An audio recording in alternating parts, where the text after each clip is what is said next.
ఇలాగే చాలా మంది, అంటే ఒకరు ఇద్దరు కాదండి, దగ్గర దగ్గర మా ఏదైతే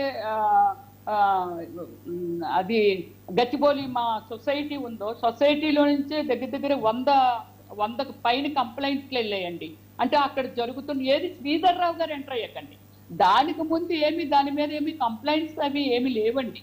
శ్రీధర్ రావు గారు ఎంటర్ అయిన తర్వాత ఓకే, ఆయన కొనుక్కుంటున్నారు, వాళ్ళ అవసరాలు పెట్టి కొందరు అమ్మేసుకుంటున్నారు. ఇది తప్పు కాదండి. రియల్ ఎస్టేట్ లో లావాదేవీలు జరగడం అనేది అదే ఏమంటారు, కామన్ అన్నమాట.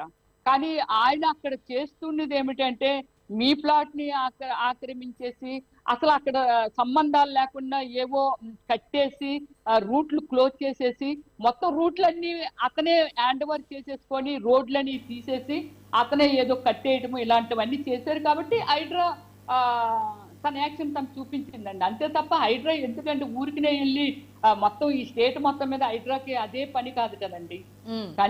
కానీ కేసులు ఉన్నాయి అనేది నేను ఒకటే అంటున్నానండి. ఇన్ని కేసులు ఉన్నాయి కదా, ఆ కేసుల గురించి ఇన్ని కేసులున్న ఆ మనిషిని ఇలాంటి పనులు చేయనందుకే ఎలా ప్రభుత్వం చూస్తూ వదిలేస్తుంది అనేది. ఇప్పుడు బయట కామన్ గా మనం కొన్ని వింటామండి, డబ్బుంది మేనేజ్ చేస్తున్నారు అనేది. కానీ ఎక్కడొకక్కడ రంగనాథన్ గారు నాటి ఆఫీసర్ అయితే తగులుతారు కదా, రేవంత్ రెడ్డి గారు సీఎం లాంటి వాళ్ళు అయితే తగులుతారు కదండి.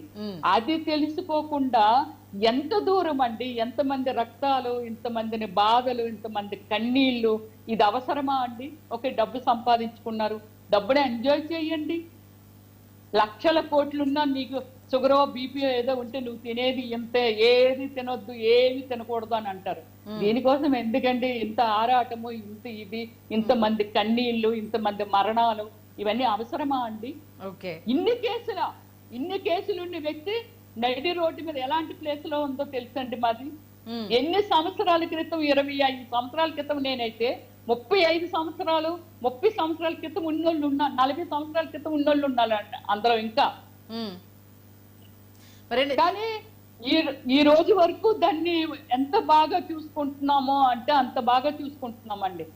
దాన్ని ఏమీ కాకుండా మాకు ఒక కళ, దీని మీద మనకు ఒక ఇంత ఇన్కమ్ వస్తుంది, మనం హ్యాపీగా బ్రతికేయొచ్చు. ఓకే, కొనుక్కోవాలనుకున్నప్పుడు న్యాయపరంగా అక్కడ ఏమి రేట్లు ఉన్నాయి, ఏమున్నాయి, ఈ రేట్లు ఉన్నాయి, నీకు అంత సీన్ లేదులే, ఏంటి అక్కడ అంత రేట్ చెప్తున్నావు, 60,000కి ఇచ్చే, 3 లక్షల రూపాయలు, 3,50,000 రూపాయలు ఉంటుండేది, ఆ 50,000కి ఇచ్చే.